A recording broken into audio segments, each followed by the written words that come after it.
വീട്ടിലൊക്കെ വെറുതെ ഇരിക്കുന്നവർക്ക് ചെയ്യാൻ പറ്റിയ ഒരു സിമ്പിൾ ട്രിക്കാണ് ഇന്ന് കാണിക്കുന്നത് കേട്ടോ. അപ്പൊ നിങ്ങൾ പലവരും ചിലപ്പോൾ വീട്ടിലൊക്കെ ഇരുന്ന് തയ്ക്കുന്നവരായിരിക്കാം. കൂടുതലായിട്ട് നമ്മൾ ചുരിദാർ, ബ്ലൗസ്, നൈറ്റി, കുട്ടികളുടെ ഡ്രസ്സൊക്കെയാണ് തയ്ച്ചു കൊടുക്കുന്നത് അല്ലെ. പക്ഷെ ഇന്നൊരു വെറൈറ്റി ആയിട്ട് നമുക്കൊരു ചെറിയ ഒരു ട്രിക്ക് ചെയ്യാം കേട്ടോ. അപ്പോൾ ഇത് ചെയ്യാൻ വേണ്ടിയിട്ട് നമുക്ക് ഒത്തിരി വലിയ കഷ്ണം തുണിയൊന്നും വേണ്ട കേട്ടോ. 2 കുഞ്ഞു കഷ്ണം തുണി മതി. ഇതുപോലത്തെ 2 കഷ്ണം ഞാൻ ഇവിടെ എടുത്തു വെച്ചിട്ടുണ്ട്. ഒരെണ്ണം നമുക്ക് മെയിൻ ഫാബ്രിക് ആയിട്ട് വേണം, പിന്നെ ഒന്ന് ലൈനിങ് പാർട്ട് ആയിട്ടാണ് വേണ്ടത്. ഇനി ഞാൻ എടുത്തു കൊടുത്തിരിക്കുന്ന ഈ തുണിയുടെ നീളവും വീതിയും ഒന്ന് പറയാം.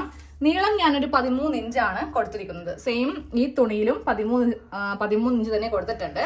ഇനി നമുക്ക് വീതി നോക്കാം. വീതി വന്നിരിക്കുന്നത് ഇപ്പോൾ 11 ഇഞ്ചാണ് വീതി. ഇതേപോലെ തന്നെ ലൈനിങ് പാർട്ടിലും 11 തന്നെ വീതി നമുക്ക് കൊടുക്കാം കേട്ടോ. എന്നിട്ട് രണ്ടും കൂടെ ഒരുമിച്ച് ഇങ്ങനെ അങ്ങോട്ട് വെച്ച് കൊടുക്കാം. ഒരേ അളവിൽ കട്ട് ചെയ്ത് കിട്ടാൻ വേണ്ടിയിട്ടാണ് ഇങ്ങനെ ഒന്ന് ചെയ്യുന്നത്. ഇങ്ങനെ വെച്ച് കൊടുത്തിട്ട് നമുക്ക് നേരെ ഇതിങ്ങനെ രണ്ടായിട്ട് വീതിയിലേക്ക് മടക്കിയെടുക്കാം.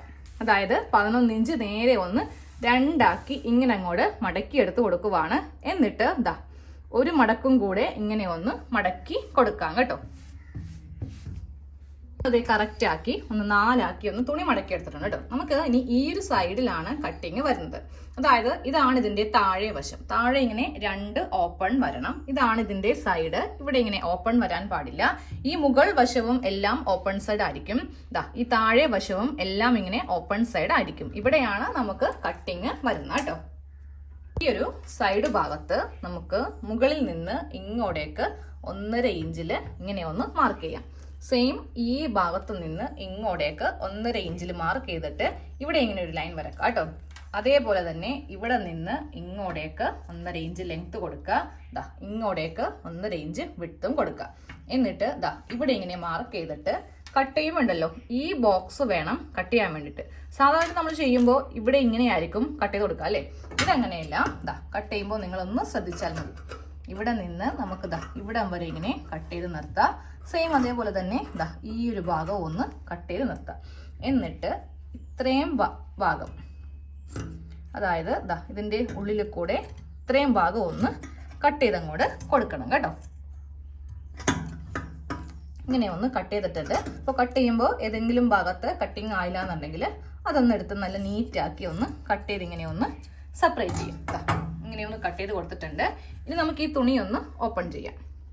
അപ്പോൾ ഈ തുണിയുടെ 4 സൈഡും നമ്മളിങ്ങനെ ഒന്ന് കട്ട് ചെയ്ത് 1, 2, 3, 4 ഇങ്ങനെ ഒന്ന് 4 ഭാഗവും ഒന്ന് കട്ട് ചെയ്തിട്ടുണ്ട്. ഇത് തയ്യൽ മെഷീനിൽ വെച്ചിട്ടൊന്ന് തയ്ച്ചെടുക്കാം കേട്ടോ. നല്ല തുണി ഇങ്ങനെ അങ്ങോട്ട് എടുക്കാം. പിന്നെ വേണ്ടത് നമുക്ക് ചുരിദാറിന് വെക്കുന്ന ഒരു വലിയ സിബാണ് വേണ്ടത് കേട്ടോ. കാരണം ഇതിന് വലിയ സിബ് വേണം, ചെറിയ സിബ് ആണെങ്കിൽ പറ്റില്ല. അപ്പോൾ സിബിന്റെ നല്ല വശവും ഈ തുണിയുടെ നല്ല വശവും തമ്മിൽ നമുക്ക് ഈ ഭാഗത്ത് ഇങ്ങനെ ഒന്ന് വെച്ച് കൊടുക്കാം. ഇതിന്റെ മീതെ ആ ലൈനിങ് പാർട്ടും കൂടെ ഇട്ടിട്ട് വേണം നമുക്ക് ഈ ഒരു ഭാഗം തയ്ക്കാൻ വേണ്ടിയിട്ട്. ലൈനിങ് ഒക്കെ വെക്കുമ്പോൾ കറക്റ്റ് ഒരേ അളവായിരിക്കണം കേട്ടോ. ഈ ഒരു ഭാഗമൊക്കെ കറക്റ്റ് ഒരുമിച്ച് വെച്ചിട്ട് വേണം സ്ട്രെയിറ്റ് ആയിട്ട് ഇവിടെ ഇങ്ങനെ ഒന്നും കൂടെ തയ്ക്കാൻ വേണ്ടി. ഇങ്ങനെ ഒന്ന് ഒരൊറ്റ തയ്യൽ കൊടുത്തിട്ടുണ്ട്. ഇനി നമുക്കിതൊന്ന് ഓപ്പൺ ചെയ്യാം. ഓപ്പൺ ചെയ്യുമ്പോൾ ഇങ്ങനെയാണ് സിബിന്റെ ഭാഗം വരുന്നത്. എന്നിട്ട് നേരെ ഈ ലൈനിങ് ഉള്ളിലേക്ക് വെക്കുക. എന്നിട്ട് നമുക്ക് ഇതിന്റെ മീതെ ഒന്ന് പതിച്ച് തയ്ച്ച് കൊടുക്കണം. ഇങ്ങനെ അങ്ങോട്ട് തയ്ച്ച് കൊടുക്കണം കേട്ടോ. അപ്പോൾ ഈ ഒരു ഭാഗത്ത് ഇങ്ങനെ ഒന്ന് സിബ് വെച്ച് കൊടുത്തിട്ടുണ്ട്. ഇനി നമ്മൾ ഇപ്പുറത്തെ ഭാഗത്താണ് ചെയ്യാൻ പോകുന്നത് കേട്ടോ. അതിന് ചെയ്യുമ്പോൾ ഈ ഭാഗം നേരെ സിബിന്റെ ഇങ്ങനെ ഒന്ന് വെച്ച് കൊടുക്കുക. കറക്റ്റ് ഇങ്ങനെ വെച്ച് കൊടുക്കുക. എന്നിട്ട് ഈ ലൈനിങ് പീസ് തിരിച്ചിങ്ങനെ വെച്ചിട്ട് വേണം ഈ ഭാഗത്ത് ഇങ്ങനെ അങ്ങോട്ട് വെച്ചിട്ട് തയ്ച്ച് കൊടുക്കാൻ വേണ്ടി. ഇനി ഇവിടെ ഒരു സ്റ്റിച്ച് നമുക്കൊന്ന് ചെയ്ത് നിർത്താം. കറക്റ്റ് ലെവല് തയ്ക്കാം കേട്ടോ. നമുക്ക് ലൈനിങ് പാർട്ടും നല്ല വശവും സിബിന്റെ എല്ലാത്തിന്റെയും മീതെ കൂടെ വേണം ചെയ്യാൻ വേണ്ടി.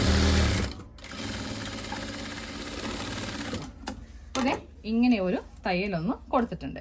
ഇനി നമുക്ക് ഇതിന്റെ നല്ല വശത്ത് വെച്ചിട്ട് ഒന്ന് പതിച്ച് അടിക്കണം.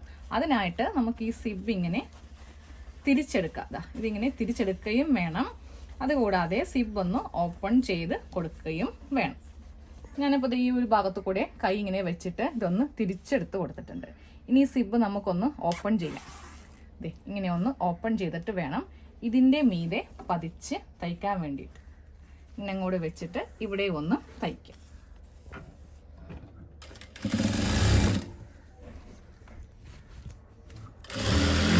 ഇതിന്റെ സെന്റർ ഭാഗത്ത് സിബ് ഇങ്ങനെ നല്ല നീറ്റായിട്ട് വെച്ച് കൊടുത്തിട്ടുണ്ട്. രണ്ട് ഭാഗത്തും ഇങ്ങനെ തയ്ച്ചിരിക്കുന്നത് കൊണ്ടിട്ട് നമുക്ക് ആ ലൈനിങ് ഒന്നും തുറക്കുമ്പോൾ കാണുകയൊന്നുമില്ല കേട്ടോ. ഇതാ കണ്ടില്ലേ, ലൈനിങ് ഒക്കെ ഉള്ളിൽ നല്ല നീറ്റായിട്ടാണ് ഇരിക്കുന്നത്. ഇനി വീണ്ടും ഇതിന്റെ ഉൾഭാഗം ഇങ്ങനെ അങ്ങോട്ട് എടുത്ത് കൊടുത്തിട്ട് ഈ സിബ് ഒന്ന് കൂട്ടി വെച്ചോ കേട്ടോ. അറ്റം വരെ ഈ സിബ് ഇങ്ങനെ ഒന്ന് കൂട്ടി വെക്കാം. എന്നിട്ട് നമുക്കിതാ ഈ രണ്ട് ഭാഗം വെച്ചിട്ട് തയ്ക്കുകയും വേണം. സെയിം അതേപോലെ ഇപ്പുറത്തും ഇതൊന്ന് തയ്ക്കണം. നമുക്ക് ആദ്യമേ ഈ ഒരു ഭാഗം തയ്ക്കാം. അതിനുശേഷം ഇത് തയ്ക്കുമ്പോണ്ടല്ലോ സിബ് ഉള്ളിലേക്ക് വെച്ചിട്ട് വേണം തയ്ക്കാൻ വേണ്ടിയിട്ട്. ഇതാ ഇങ്ങനെ അങ്ങോട്ട് വെച്ചിട്ട് വേണം ഇവ തമ്മിലൊന്ന് കൂട്ടി എടുക്കാൻ. രണ്ട് ഭാഗവും ഇങ്ങനെ വെച്ചിട്ടും തയ്ച്ചിട്ട് ഞാൻ ആ ബാക്കിയുള്ള സിബ് ഒന്ന് കട്ട് ചെയ്ത് മാറ്റി കൊടുത്തിട്ടുണ്ട് കേട്ടോ. ഇനി നമുക്കിത് ഇപ്പൊ തന്നെ ഒന്ന് ഈ രണ്ട് ഭാഗവും ഒന്ന് ഫിനിഷ് ആക്കി ചെയ്യണം. അതിന് ഒരു മടക്ക് ഇങ്ങനെ തുണിയും മടക്കാം. അത് കഴിയുമ്പോൾ ഇതിവിടെ ഇങ്ങനെ മടക്കാം. എന്നിട്ട് ഇതിങ്ങനെ ഒന്ന് നടുക്കോട്ട് മടക്കിയിട്ട്, അതായത് ദാ ഈ ഭാഗം ഇങ്ങനെ മടക്കി ഈ ഭാഗം ഇങ്ങനെ മടക്കി ഇതിന് നടുക്ക് കൂടെ വെച്ചിട്ട് നമ്മൾ ജസ്റ്റ് ഇങ്ങനെ അങ്ങോട്ട് തയ്ച്ചിതൊന്ന് വെച്ചാൽ മതി കേട്ടോ. ഈ രണ്ട് ഭാഗവും ഇങ്ങനെ ഒന്ന് തയ്ച്ച് എടുക്കാം കേട്ടോ. ഇനി നമുക്ക് ഈ ഒരു സൈഡ് ദാ ഇങ്ങനെ അങ്ങോട്ട് വെച്ചിട്ട് ഇത് ഒന്ന് തയ്ച്ചെടുക്കാം. അതേപോലെ തന്നെ ഈ ഭാഗം വെച്ചിട്ട് ഇങ്ങനെ തയ്ക്കാം. സെയിം ഡേ ഇതും വെച്ചിട്ട് ഇങ്ങനെ ഇതും ഇങ്ങനെ ഒന്ന് ഫിനിഷ് ചെയ്യണമെങ്കിൽ അങ്ങനെയും ആവാം കേട്ടോ. ഈ ഭാഗമൊക്കെ ഇങ്ങനെ ഒന്ന് നീറ്റാക്കി തയ്ച്ച് വെച്ചിട്ടുണ്ട്. അപ്പൊ നമുക്കിങ്ങനെ നൂലൊക്കെ ഇങ്ങനെ പോരില് ഒന്നും ഉണ്ടാവില്ല കേട്ടോ. സെയിം ദാ ഈ ഭാഗത്തും ഇങ്ങനെ അങ്ങോട്ട് തയ്ച്ച് വെച്ചിട്ടുണ്ട്. ഇനി നമുക്ക് ഈ സിബ് ഒന്ന് ഓപ്പൺ ചെയ്തിട്ട് ഇതിന്റെ നല്ല വശം ഒന്ന് എടുക്കാം. അപ്പോൾ ഇത് നമ്മുടെ പൗച്ച് റെഡി ആയിട്ടുണ്ട് കേട്ടോ. നമ്മൾ ഇതിൽ ക്യാൻവാസോ ഒന്നും നമ്മൾ വെച്ച് കൊടുത്തിട്ടില്ല. ക്യാൻവാസിനൊക്കെ ആകുമ്പോൾ അത്യാവശ്യം നമുക്ക് പൈസ ചിലവുണ്ട്. ഇതാകുമ്പോൾ ഒരു സിബ് മാത്രം മതി. 10 രൂപയുടെ ഒരു സിബും വേസ്റ്റ് കഷ്ണം ഉണ്ടെങ്കിൽ നമുക്ക് ഇതുപോലത്തെ പൗച്ച് തയ്ച്ചിട്ട് കടയിൽ കൊടുക്കണമെങ്കിൽ അങ്ങനെ കൊടുക്കാം. അതുമല്ല നമുക്ക് വീട്ടിൽ നമ്മളുടെ കുട്ടികൾക്ക് പെൻസിൽ പൗച്ചായിട്ടോ ഇല്ലെങ്കിൽ നമ്മളുടെയൊക്കെ തന്നെ എന്തെങ്കിലുമൊക്കെ ഐറ്റംസ് നമുക്ക് ഇതിൻ്റെ അകത്ത് വെച്ച് കൊടുക്കാം. നോക്കിക്കേ, ഇഷ്ടം പോലെ സ്ഥലമാണ് ഇതിൻ്റെ അകത്ത് ഉള്ളത് കേട്ടോ. ഉൾഭാഗമൊക്കെ ആണെങ്കിലും ദാ ഇങ്ങനെ അങ്ങോട്ട് നല്ല നീറ്റായിട്ട് ചെയ്തിട്ടുമുണ്ട്. ഇതാ കണ്ടില്ലേ, വിത്ത് സിബും ഉണ്ട്.